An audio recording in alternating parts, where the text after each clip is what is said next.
민주당에서 이준석 후보에 대한 공세를 시작했다 이런 얘기가 보도가 됐어요. 강훈식 선대위 종합상황실장이 이준석 후보가 특단의 방법이라는 표현을 언급했다. 김문수, 이준석 후보가 반 이재명 협공을 시작할 것이란 전망이다. 이렇게 보면서 이준석 후보에게 경고한다. 이런 얘기를 했어요. 자, 박원석 의원님, 이 지금 이제 그동안에 사실 이재명 후보, 김문수 후보의 기본적인 전략은 김문수 후보는 단일화하자라고 자꾸 얘기하는 거였고 이재명 후보는 아예 이준석 후보 자체를 그냥 무시하는 이런 전략이었는데 민주당에서 이제 이준석 후보에 대한 공세에 시동을 걸었고 국민의힘에서는 어쨌든 이준석 후보와의 단일화를 상당히 또 좀 계속 강하게 또 얘기를 하고 있고 이런 상황 이게 김문수 이준석 단일화를 어떻게 보시는지 또 민주당에서 지금 이준석 후보를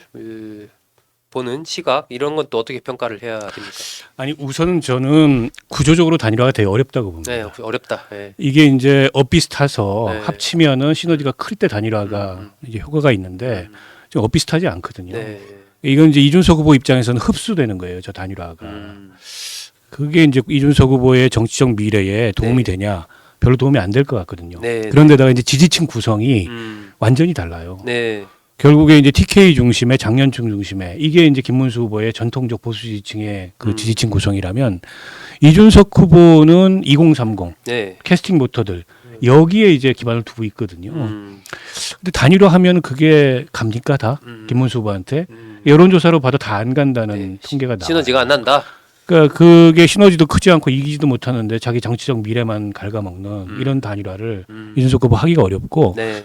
게다가 이 사람인 마당에 이제 구원이나 구업을 영향을 안 미칠 수가 없는데 네. 지금 그 국민의힘의 단일화 추진단장이 유상범 의원입니다. 네. 이준석 징계할 때 징계위 부위원장이에요. 그게 단일화가 되겠습니까? 예. 그러니까 이준석 무릎 꿇리겠다는 얘기인데 네. 저런 걸로 무릎 꿇을 이준석이 아니에요. 네. 그래서 구조적으로 단일화가 되게 어렵다. 단일화 되려면 일단 지금 저 선대위 일선에서 이른바 저 당의 오랜 기득권 이준석 밀어낼 때 앞장섰던 여기 다 쳐내고 이준석 그 쫓아낸 거에 대해서 대대적으로 잘못 사과하고 네.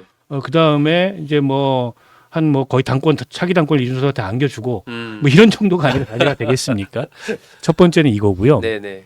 때문에 민주당은 단일화가 안 되게 만들어야 돼요. 그러니까 이준석한테 감정적으로 반응할 이유가 전혀 없습니다. 전략적으로 냉정해야 되고요. 오히려 이준석 키워줘야 돼요. 네. 이준석 유세장에 사람도 사복 입혀가지고 좀 보내주고. 아니 진짜로. 그래야 이준석이 동력을 유지하고 네. 선거운동을 계속 가는 겁니다. 예전에요. 예. 이인재 후보 네, 유세장에 네, 네, 네. DJ 쪽에 사람 보내줬어요. 네. 네. 막 이렇게 위장해가지고 네. 선거 그렇게 하는 거거든요. 그래서 이준석이 선거운동 동력을 유지하고 지지율을 유지한 채 아하. 계속 가서 끝까지 가서. 3자 구도로 가게 이 이준석이 포기하지 않도록 만들어야 돼요. 그래서 지난번에 조금 긁혔잖아요. 이준석한테 토론에서. 네. 아무 효과 없거든요. 표에. 예. 더 긁히고 더 맞아도 돼요. 예. 그래서 이준석이 계속 완주하게 만들어야 된다. 그래서 이준석 유세장에 사람 보내줘라. 네. 이 사복 입혀가지고. 강훈식 그 실장한테 박 의원한테 아, 전화 올 것 같은데요. 저는 그렇게 제안을 하고 싶습니다. 아, 예. 재밌는 얘기. 김 의원님은 어떻게 보십니까? 일단 쉽지는 않아요. 이게 단일화. 왜냐하면 이게 단일화가 돼서 현실적으로 되게 어려운 게 한 네. 정당은 파산할 수도 있어요. 어허. 이게 가령 선거 유세차만 해도 한 달 돌아가면 그것도 한 8,900만 원 아마 될 거거든요. 아, 예. 그다음에 운동원들 하루 네. 일당 한 10만 원 될 텐데 네. 전국적으로 깔려 있는 숫자라든지 이러면 단일화해서 포기하는 순간 이게 국고보조금이 안 나가잖아요. 그러면 그 정당 아무리 기존에 있었던 자산 가지고도 이게 감당이 안 될 가능성이 꽤 있어서 현실적으로 되게 쉽지 않은 측면이 있는데 네. 그럼에도 불구하고 이제 범보수 진영에 이준석 후보가 포함된다고 가정을 한다면 범보수 진영에서는 마지막으로 쓸 수 있는 카드가 사실은 이준석 후보가 범보수 진영의 단일 후보가 돼서 네. 그래서 이재명 후보하고 1대1로 붙는 상황이 된다면 어쩌면 작은 가능성이지만 있는 것이 아니냐 이렇게 민주당 안에서는 평가를 하는 것 같아요. 그래서 이준석 경계령이 아마 내려온 것이 아닌가. 그리고 민주당의 그런 평가는 제가 볼 때는 틀리지는 않다고 봐요. 근데 진짜 현실의 어떤 그 벽을, 정당 파산의 벽을 넘을 수 있겠느냐. 그다음에 두 번째는 그 어떤 단일화를 하게 된다면 단일화 룰이라든지 이런 것들이 이준석 후보의 어떤 태도라든지 자세 이런 걸 보면 네. 국민의힘이 맏형으로서 굉장히 모든 것들을 거의 이준석이 하자는 방식으로 아마 단일화 경선 방식이 가야 될 거예요. 네, 네. 그게 우리 당의 김문수 후보님이나 우리 당에서 받아들일 수 있을지 이제 그런 부분들이 이제 어떤 주요 포인트라고 봐야 될 것 같고요.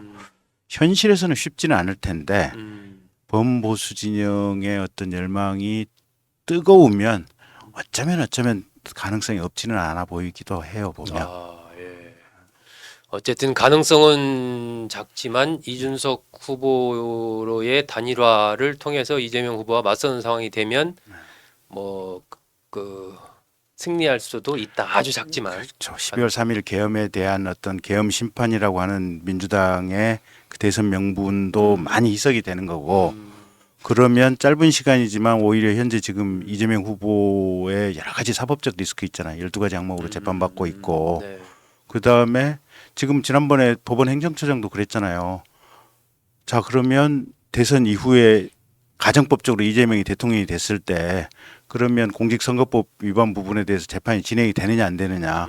그거는 각자의 법원이 알아서 판단할 문제지 이건 대법원이 유권 해석을 내려줄 문제는 아니다라고 네, 얘기를 네, 했잖아요. 네. 그럼 항소심 법원에서 만약에 대통령 가정적으로 이재명 대통령 당선인에 대해서 재판을 할 수 있다고 판단을 해서 그대로 유죄를 하고 그게 대법원 와서 대법원에서도 그대로 유죄를 하는 이 상황이 된다면 그럼 뭐 한 3개월 만에 대통령 선거 다시 하는 상황이 생길 수도 있는 거죠. 그러면 그 명분을 가지고 이준석 후보가 밀어붙이면 큰 틀에서 보면 민주당 입장에서는 이 대선 기간 중에 가장 큰 어떤 마지막 남아있는 작은 확률이지만 큰 위험 요소가 될 수 있는 거죠.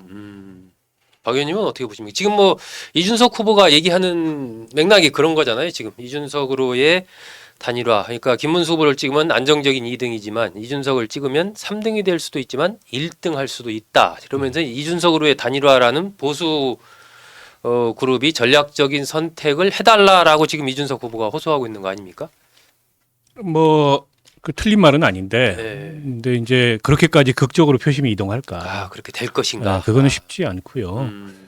그 만약 양측이 협상을 통해서 단일화를 한다고 했을 때 이준석으로 단일화가 훨씬 극적이죠. 그건 네. 분명합니다. 네, 네. 확장성도 훨씬 클 거예요. 근데 이제 그런 일이 현실에서 일어나지는 않잖아요.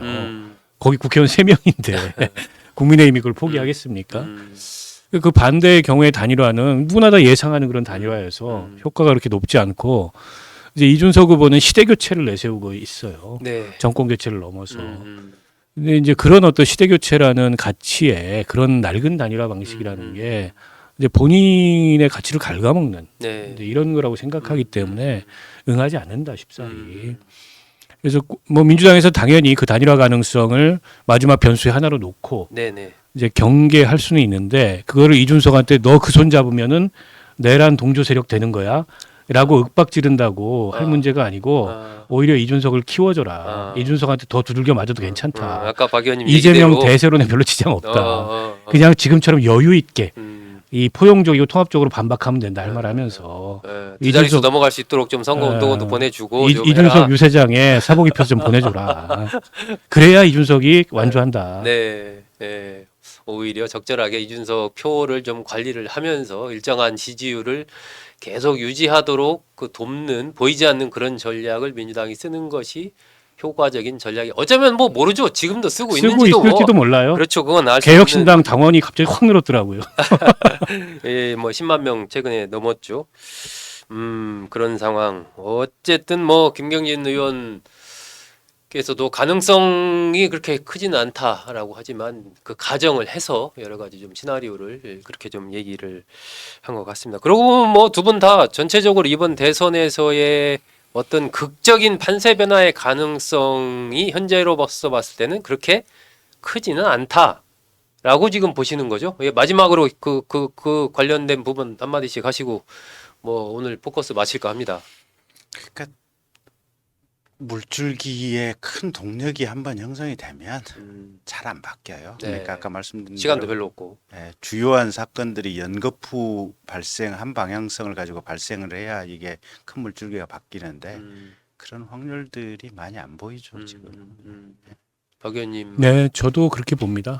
지금까지 뭐 이렇다 할 그런 변수가 없었는데 남은 13일 동안에 그런 게 생길 가능성은 없고요. 네. 또 이재명 후보나 민주당으로서는 아주 그 디테일한 관리 모드에 들어갈 거거든요. 네. 때문에 절대 무리하지 않을 거고.